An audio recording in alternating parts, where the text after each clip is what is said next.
हर साल की तरह इस साल भी सोनपुरा गांव में सब छठ पूजा की तैयारी कर रहे थे। गांव के बाजार भी सजे हुए थे। मधु और सुमन दोनों सगी बहनें भी हर साल छठ पूजा का व्रत करती थीं। वो भी छठ पूजा की तैयारी अपने अपने हिसाब से कर रही थी। बड़ी बहन मधु बहुत पैसे वाले अमीर खानदान की बहू थी, जबकि छोटी बहन सुमन का पति एक साधारण मजदूर था। सुमन को पता था कि उसका पति उमेश ज्यादा पैसे नहीं कमा पाता। इस वजह से सुमन कोई ना कोई काम करके घर खर्चे में मदद करती रहती थी। अरे सुमन, तू बांस की टोकरी बेच रही है? चल तेरे से ही खरीद लेती हूँ। तेरी थोड़ी कमाई हो जाएगी और छठ पूजा के लिए थोड़े पैसे जुड़ जाएंगे। एक काम कर, मुझे 20 टोकरी दे दे। मेरे तो वैसे भी परिवार में बहुत लोग हैं छठ पूजा का व्रत रखने के लिए। मैं अपने परिवार में सबको उपहार में दे दूंगी। तेरी सगी बहन हूँ, इस बात का तू फायदा उठा। और हाँ सुन, पैसे ज्यादा मत लगाना, मुझे सही दामों पर लगाना, कभी मुझे बहन समझ कर लूट ले। नहीं नहीं दीदी, मैं तुमसे ज्यादा क्यों लूंगी? मैं सबको एक ही दाम पर दे रही हूँ, न कम न ज्यादा। हाँ ठीक है, मेरे नौकर को पकड़ा दे। रामू, ये सारी टोकरियां मेरी कार में रख दो और बाकी का सारा सामान भी हवेली लेकर चले जाओ। मैं थोड़ी देर में घर आती हूँ। अब तक तो सासू माँ भी आ गई होंगी, बोलेंगी मैं कहाँ रह गई। ये ले सुमन, टोकरियों के पैसे गिन ले, मैंने पूरे दिए। मधु सुमन को टोकरियों के पैसे देकर वहाँ से चली जाती है। बहुत बढ़िया मजबूत टोकरी है सुमन, तुम्हारी ऐसी टोकरी पूरे गाँव में नहीं मिल रही। लगता है तुम खास जगह से खरीद कर लाई हो। हाँ दीदी, शहर की बढ़िया दुकान से खरीद कर लाई हूँ। सोचा हमारे गांव में भी सब बहुत प्रेम भाव से छठ पूजा का व्रत रखते हैं, तो सामग्री भी बढ़िया होनी चाहिए। और बांस की टोकरी तो छठ पूजा के लिए सबसे विशेष है, तो वो तो मैंने मजबूत और बढ़िया ही लानी थी। ये लो दीदी, आपकी 2 टोकरी बांध दी है। तभी सुमन का पति उमेश आ जाता है। सुमन ला, तू कुछ खा ले, सुबह से भूखी है। रजनी ने तेरे लिए रोटी और दाल भेजी है। और तुमने रोटी खाई क्या? हाँ, मैंने खा ली। रजनी ने खासकर बोला है कि भाभी को भूखा मत रखना। मैं जानती हूँ, मेरी ननद रजनी मुझे बहुत प्यार करती है। मैं तो छठ मैया से यही प्रार्थना करती हूँ कि अगली छठ पूजा तक रजनी का भी ब्याह हो जाए। सुमन खाना खाने बैठी ही थी कि तभी उसकी बड़ी बहन मधु गुस्से में उसके पास आती है। ये ले पकड़ अपनी सारी टोकरियाँ, एक भी टोकरी मजबूत नहीं है, सारी टोकरियाँ टूटी हुई हैं। तूने ये जानबूझकर किया ना, ताकि मेरा छठ पूजा का व्रत खंडित हो जाए। तूने मुझे टूटी हुई टोकरियाँ दी हैं, मेरे सारे पैसे वापस कर। मैंने तो अपनी बहन समझकर तेरे ऊपर तरस खाया था कि तेरी थोड़ी बिक्री हो जाएगी, पर तूने तो मुझे ही ठग लिया। सुमन, तू रोटी खा, मैं बात करता हूँ। मधु दीदी, ये क्या तरीका है बात करने का, बताओ। मधु दीदी, मैंने आपको कोई टूटी हुई टोकरी नहीं दी। आप देख लो, यहाँ पर जितनी भी टोकरियाँ रखी हैं सब सही है, कोई भी टूटी हुई नहीं है। मेरे पास अभी तक कोई भी ग्राहक शिकायत लेकर नहीं आया। तो क्या मैं झूठ बोल रही हूँ? मुझे कुछ नहीं पता, मेरे सारे पैसे वापस कर और अपनी ये टोकरियाँ अपने पास रख। मैं बाजार की किसी और दुकान से खरीद लूंगी। अरे तो एक टूटती ना, सारी थोड़ी टूटी होंगी। एक भी टूटी हुई नहीं थी, मैंने मधु दीदी को सही टोकरियां दी थी। मुझे लगता है तू ऐसे नहीं मानेगी, मुझे आसपास के लोगों को इकट्ठा करना ही होगा। अरे देखो भाई देखो, कैसे चोर दुकानदार हैं, टूटी हुई टोकरियां देकर पैसे कमा लेते हैं। कोई भी इनसे टोकरी मत खरीदना।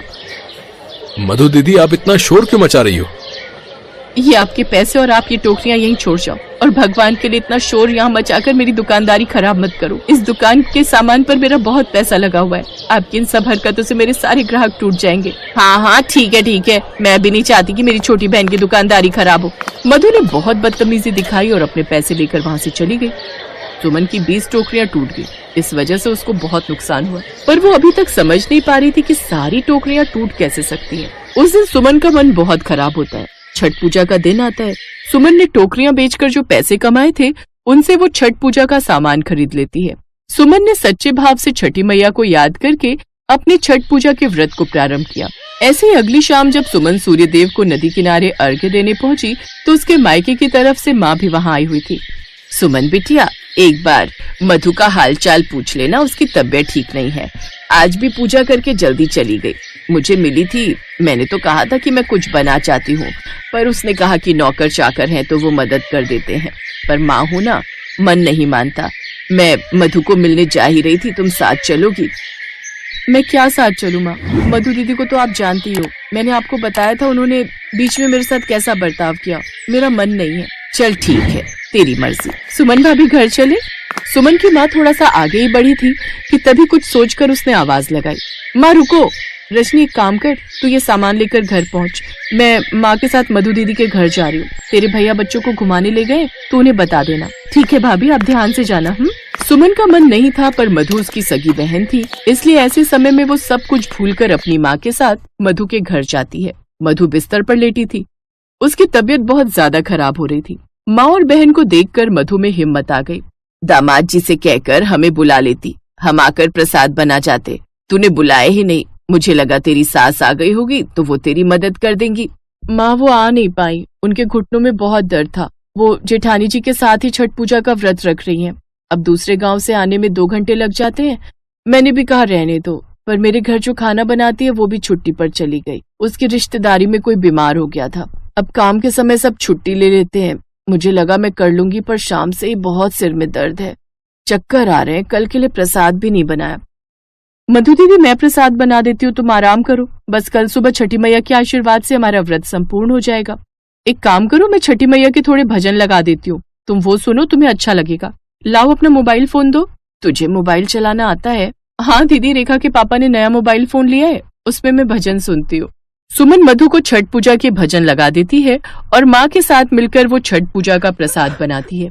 अपनी बहन के इतने अच्छे व्यवहार को देखकर मधु की आंखों में आंसू आ जाते हैं। वो मन ही मन छठी मैया से क्षमा मांगती है, क्योंकि मधु जानती थी कि सारी टोकरियां उसकी खुद की गलती से ही टूटी थी। मेरी बहन कितनी अच्छी है, आज मुसीबत के समय मेरे अपने ही काम आ रहे हैं। नहीं नहीं, मैं इतनी घमंडी कैसे हो गई। हे छठी मैया, मुझे क्षमा कर देना, मैंने अपनी सगी बहन के साथ गलत किया, मुझे क्षमा कर दो मैया। अगले दिन मधु अपनी माँ और बहन सुमन के साथ मिलकर छठ पूजा के लिए नदी पर जाती है। छठी मैया की कृपा से मधु के मन से सारी नफरत दूर हो जाती है और दोनों बहनों के बीच अमीरी और गरीबी का फर्क सदा के लिए मिट जाता है।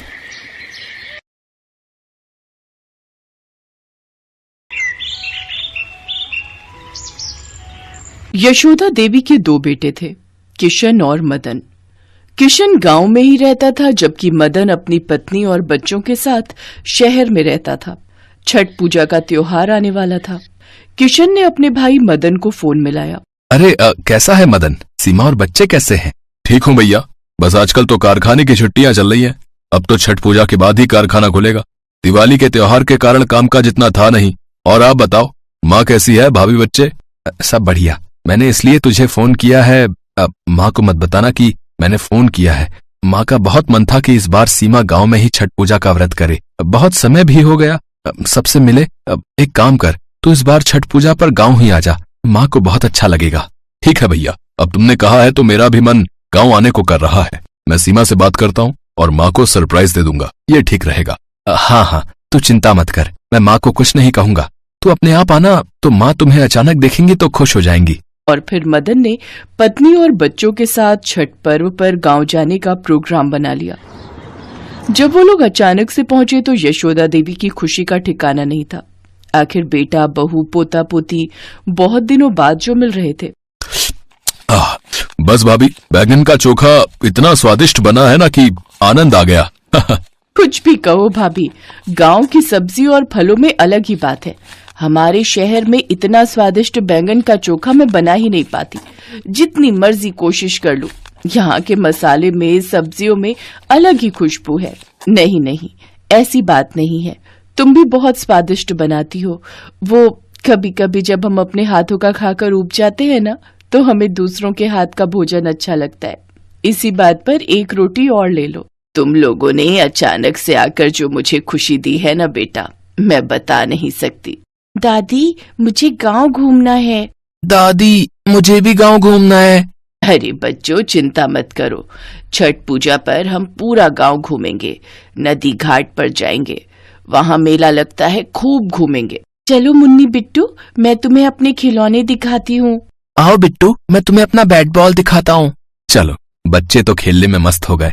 अच्छा माँ, बता दो, छठ पूजा के लिए क्या क्या सामान लाना है? मैं और मदन बाजार जा रहे हैं तो लेते आएंगे। राधा बहू, तुम बता दो एक बार क्या क्या लाना है, और सीमा बहू भी सब कुछ देख लेगी कि गांव में छठ पूजा कैसे होती है। हर साल तो शहर में ही होती है ये, इसलिए छठ पूजा इस बार गांव की भी देखो बहू। जी माँ। छठ पूजा के लिए सारा सामान आ जाता है। सीमा हैरान रह जाती है कि शहर में तो ज्यादातर सामान बना बनाया ही मंगवाया जाता था, पर यहाँ पर तो पूरे पारंपरिक तरीके से छठ पूजा के लिए एक एक चीज घर पर बनाई जा रही थी। देखो सीमा, चना दाल, कद्दू की सब्जी, ठेकुआ चावल का भात, खीर, सब कुछ घर पर बनेगा। माँ ये बांस के सूप, टोकरी, फल भी ले आए हैं। क्या हुआ सीमा, क्या देख रही हो? यही सोच रही हूँ कि यहाँ तो मुझे कितना कुछ देखने और सीखने को मिल रहा है, पर शहर में तो मैं बिल्कुल अकेली होती थी, मन ही नहीं लगता था। 3 दिन अकेले बहुत बोर हो जाती थी। कुछ भी कहो, त्योहार अपनों के साथ मिलकर जो खुशी देते हैं ना, वो खुशी अकेले नहीं मिलती। अपनी सास और जेठानी से सीमा को इतना प्यार मिलता है कि वो खुशी से भावुक हो जाती है। 3 दिन तक सीमा सबके साथ छठ पूजा के व्रत को नियम से करती रही। सुबह शाम भगवान सूर्य को अर्घ्य देने के लिए वो लोग नदी घाट पर जाते थे। व्रत के आखिरी दिन जब सब लोग सुबह के समय घाट पर पहुंचे तो सूर्य उगने की प्रतीक्षा करने लगे। पहले जब हम व्रत रखा करते थे ना बहू, तो मेरी जेठानी, देवरानी, पड़ोसन सब हम मिलकर छठ पूजा के लिए 3 बजे घाट पर आकर बैठ जाते थे। लंबी लाइन लगती थी उस समय। माँ जी, आपको फिर भूख प्यास लगती थी जब आप छठ पूजा का व्रत करते थे? नहीं बहू, पता ही नहीं चलता था। 3 दिन तैयार होना, श्रृंगार करना, भजन कीर्तन करना, दिन ऐसे ही बीत जाते थे कि भूख प्यास की सुध ही नहीं रहती थी। अच्छा, बहू बेटे शहर से आए हैं इस बार छठ मनाने के लिए? हाँ शांति बहन, बहू बेटे कहाँ हैं तुम्हारे? अरे घाट के दूसरी तरफ पूजा कर रहे हैं। मेरे से इतना चला नहीं जाता तो थक कर यहीं बैठ गई। कब आए ये लोग? नमस्ते चाची जी, हम लोग परसों आए थे। बच्चों ने कहा कि माँ चलो, तुम भी घाट पर, तो साथ आ गई। बस सूर्य देवता का इंतजार हो रहा है, वो दर्शन दे तो बहुएं पूजा कर लेंगी। हाँ, बहू भी वही इंतजार कर रही है। भीड़ भी बहुत है। चलो अच्छा है, हर बार शहर की छठ पूजा देखते हो, इस बार गांव की देख रही हो। सब लोग बातें करते रहे। सीमा को, बच्चों को गांव का माहौल बहुत अच्छा लग रहा था, पर अचानक मौसम बदल गया। तेज हवाएं चलने लगी। सब लोग वहीं खड़े रहे, कोई भी अपनी जगह से नहीं हटा। देखा सीमा, अगर शहर में ऐसा आंधी तूफान होता तो अब तक सब लोग पीछे हट गए होते। गांव में यही तो है, अगर पूजा करनी है तो पूरे विश्वास के साथ करनी। कोई भी नहीं घबराता इस आंधी तूफान से, क्योंकि यहाँ के लोगों को ऐसे मौसम को झेलने की आदत होती है। आप बिल्कुल सही कह रहे हो। सचमुच विश्वास पर ही तो दुनिया कायम है। थोड़ी देर बाद मौसम ठीक हो जाता है, सूर्य भगवान के दर्शन हो जाते हैं। सीमा अपनी जेठानी राधा के साथ पूजा के लिए सामान निकाल रही थी। अचानक उसने देखा कि सब बच्चे तो हैं, पर बिट्टू कहीं दिखाई नहीं दे रहा था। सब लोग घबरा जाते हैं। सीमा का रो रो कर बुरा हाल था। सुनो जी, बिट्टू कहाँ चला गया? घबराओ नहीं बहू, ये गांव है। यहाँ अगर कोई बच्चा खो जाता है तो कहीं नहीं जाता, किसी न किसी को मिलेगा तो वो ले आएगा। धैर्य रखो, छठी मैया से और सूर्य भगवान से प्रार्थना करो कि हमारा बिट्टू हमें मिल जाए। मदन, तू उस तरफ जा, मैं इस तरफ जाता हूँ। जरूर वो झूले के पास गया होगा। सब लोग बिट्टू को ढूंढने लगते हैं। सीमा और राधा भगवान सूर्य और छठ मैया से प्रार्थना करती हैं। तभी 2 आदमी बिट्टू को लेकर आ जाते हैं। किशन और मदन भी तब तक आ चुके थे। सब लोग बिट्टू को देखकर खुश हो जाते हैं। सीमा एकदम से बिट्टू को गोदी में ले लेती है। घबराइए नहीं बहन जी, बच्चे ने हमें बताया कि ये यशोदा जी का पोता है, तो हम लोग पहचान गए। हमें पता था आप लोग घाट पर ही होंगे। अरे किशोर, रघु, तुम दोनों? किशोर, रघु, बिट्टू तुम्हें कहाँ मिला? रघु ने और मैंने मिलकर इस बार मेले में झूला लगाया। बिट्टू हमें झूला झूलने के लिए कह रहा था, और आसपास इसके माता पिता को देखा नहीं, तो हमें चिंता हुई। एक लड़के को खड़ा करके झूला के पास हम दोनों इसे यहाँ ले आए। जब इसने अपनी दादी का नाम यशोदा देवी बोला और अपने ताऊजी का नाम किशन बोला, तो हम पहचान गए कि ये आपके घर का ही लड़का है। आपका बहुत बहुत शुक्रिया भाई साहब। किशोर, रघु, तुम दोनों ने सचमुच आज हमारे घर के लिए जो किया है वो तारीफ के काबिल है। माता जी, ये तो हमारा फर्ज था है? और छठ मैया और भगवान सूर्य के होते हुए बिट्टू को कैसे कुछ हो सकता था? यहाँ पर सब छठ पूजा के लिए आए हैं, इसलिए सबकी सुरक्षा रखना हमारा फर्ज है। अच्छा माता जी, अब हम चलते हैं। गांव वालों का इतना अच्छा स्वभाव देखकर सीमा हैरान रह जाती है। बिट्टू सही सलामत मिल गया। वो छठ मैया और भगवान सूर्य को धन्यवाद कहती है। भगवान सूर्य और छठ मैया के आशीर्वाद से छठ पूजा बहुत धूमधाम से संपन्न होती है। उसके बाद खुशी खुशी कुछ दिन अपने परिवार के साथ गांव में रहकर सीमा और मदन शहर लौट आते हैं।